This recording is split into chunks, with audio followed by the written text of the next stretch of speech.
Splatoon's Salmon Run game mode offers a lot.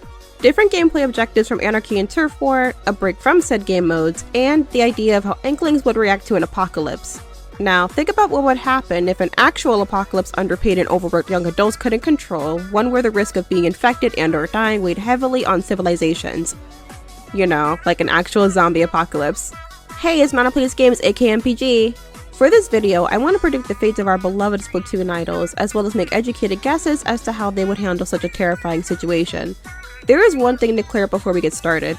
Let's assume that even with most civilians of Splatsville and Inkopolis knowing how to use military-grade weapons, that the zombies are like, I don't know, Left 4 Dead types. Almost like how the Salmonids are depicted in the Book of Madai. Also assume that bigger civilizations and resources are destroyed, so money no longer matters, just your ability to fight, scavenge, and build something out of nothing. We'll be discussing the weapons the idols use, their traits, and how likely they are to survive, ranging from very likely to very unlikely. Alright, ready? Let's get started. Let's start off with the OGs, the blueprint, the inspiration, the one and only Squid Sisters. Assuming the apocalypse starts while the Squid Sisters are together, I feel as though they'd make a great team because of how well they complement each other. But we're going to separate them a bit and see how they function on their own, just to make this a little more dramatic. Marie's main weapon is a splat charger, which may be a bit tricky to use in close combat situations, but works best at keeping zombies at bay from a distance. This takes a lot of precision and accuracy, so I assume she'd be more or less safer on the higher ground. She is also intelligent and level-headed, someone who would do very well in very tense situations. While she may seem monotone, she's actually very passionate about those she cares about, and I think this passion would probably keep her alive through thick and thin. I think she could be an amazing leader, keeping things in line and people protected. The real question is if she'd take the role willingly. I think with enough time, she would be the one making the tough decisions. The only negative trait I think she has would be regarding how other survivors may perceive her. Marie is sarcastic and quite sassy, which might get under people's skin in such an intense situation. Other than that, I don't see many negative traits she could have. So, I would say she's very likely to survive. Moving on to her cousin, Callie's main weapon is a splat roller, which is great when she has the higher ground, but otherwise she needs to be a bit close to do real damage. Not as close as the arrow spray, but it's a heavy weapon and requires a bit of precision, so it can be a little dangerous. It's still very strong, however, and I'm sure it can mow down zombies like it's nothing. Unlike Marie, Callie might have to engage much more closely with enemies or zombies, making her position a lot less enviable. Onto traits. She is highly optimistic and, like her cousin, insanely passionate about helping people. I imagine her bright outlook in such an uncertain time could definitely gain her a lot of enemies who trust her and are willing to protect her. She'd be good for boosting morale, and I think she'd do well at being Marie's right hand, nicer and easier to approach. Even so, I can't help but think that she'd be a bit high-strung and let her emotions get to her at some point. A zombie apocalypse comes with all kinds of strains on one's mental and physical health. It's not just a matter of surviving zombie attacks, but putting infected humans out of their misery or attacking other civilizations. These are very intense times, and while Marie is shown to be a bit stoic at times, Callie is very expressive and emotional. I love that about her, but it might get in the way of logic and put her at a disadvantage.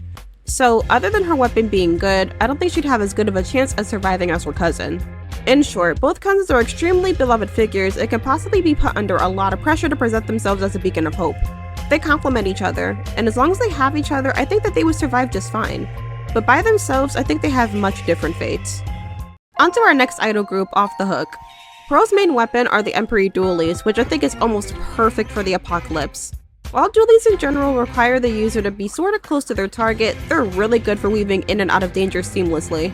They're pretty ideal in most situations, maybe not in the case of needing to shoot something from far away, but I digress. Pearl has a lot of traits I think could be good for an apocalypse as well. She's confident, headstrong, optimistic, and determined. Things definitely needed for handling zombies and, well, a lot of death. We've seen her take on the worst of situations with a grin and the determination to succeed, and I think this attitude could carry her a long way. She would do very well as a scrapper and or scavenger, as her personality and weapon would enable her to do so almost with ease. Even so, while she's definitely a tough girl, I think she'd be very reckless and would need to get bailed out of danger a lot. Assuming her fiery attitude is enough to gain her allies, I think it could gain her a lot of enemies too. We know raiders or just all-around bad people come out of the woodworks in apocalyptic settings, so I feel as though Pearl, as strong and stubborn as she is, would be seen as a threat. Despite this, I personally think she's just too stubborn to die, so I think her survival is likely. Marina, the other half of Off the Hook, uses the Splatbrella, which is great defensively but not foolproof. It's great for keeping enemies at bay or deterring them, but it might not be too strong as an offensive weapon.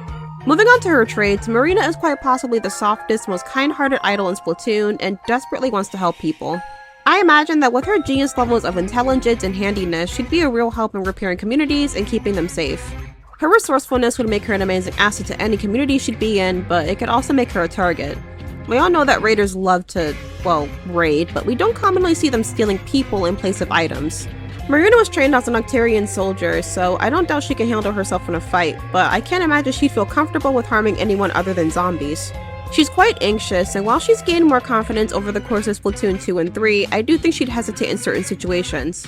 It'd be very possible that she ends up being kidnapped and having her resources and intellect used to help raiders in their civilizations.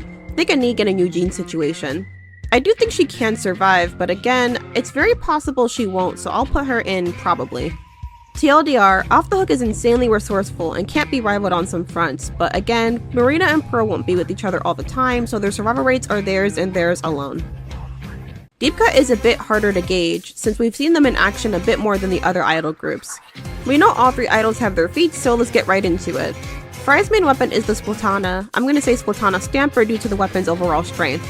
This weapon is a bit dangerous to work with at times, as one wrong swing or charge shot can land the user in some hot water. It is very strong though, and it can kill pretty easily, which makes it good in my opinion. Fry, from what I've seen, is enthusiastic, big on community, and has a very can-do attitude. She can be a bit short-sighted, but is typically very good about getting what she thinks she and her people need, much like the rest of Deep Cut. Her abilities as an eel charmer would probably go a long way, but we have no idea how that looks outside of gameplay. Again, all of Deep Cut are bandits, so I think she'd be good at scavenging and going off on hunts. She's smarter than she looks, and can mitigate situations so everyone is happy, but like Pearl, she's very reckless and has a fiery temper. I don't think she would stand for those who take advantage of the apocalypse to live out their immoral fantasies. She'd be saving survivors left and right, from zombies or raiders, but again, trying to do the right thing can bite you in the back. I imagine that her recklessness may catch up with her as she may lose a fight against other scavengers or a herd of zombies.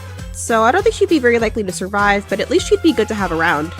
Moving on to Shiver, her weapon is the Tri-Stringer and works well with distance, which may keep her safe. Unlike the Charger, it's much easier to move around with the Stringer, and while it's not too great close range, it has its uses. Shiver is seen as mature, cunning, thoughtful, and quite charming, which I think would do wonders for negotiations. Connecting with other friendly communities during the apocalypse could be crucial, so I think her using herself as a middlewoman would be a great position for her to have. Even so, Shiver can be seen as extremely competitive, impatient, and greedy, which I'm sure can definitely affect deals and relationships. She's more or less self-preserving and has an edge as a shark tamer, making her, in my opinion, likely to survive.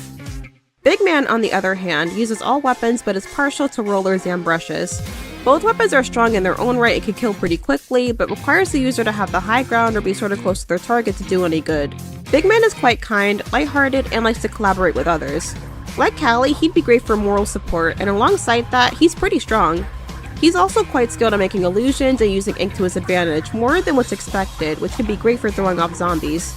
As a gentle giant though, I think he'd be much better at helping support a group by tending to things like gardens and relations. Big Man is timid and good-natured though, which can land him in some hot water just like Marina.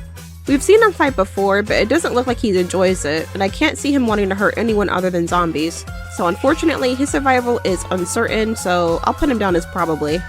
Long story short, Deep Cut overall seems like the kind of idol group that goes all in and doesn't necessarily hold back on their ideas or plans. It can make whatever community they have thrive, but also make life that much more difficult since they'll be competing with other groups. In the long run, I feel as though at best, only one or two of them would survive. Now that that's over with, hopefully that wasn't too heartbreaking. All the idols have things they're amazing at, things that could help any community during the apocalypse, but that doesn't mean all of them would survive. This is a concept I've been thinking about for months, but I've had to bite my tongue and wait until October to post this. So if you enjoyed this video, let me know your thoughts and opinions in the comments, and make sure to like and subscribe too. This is MPG, I'll see you later. Peace!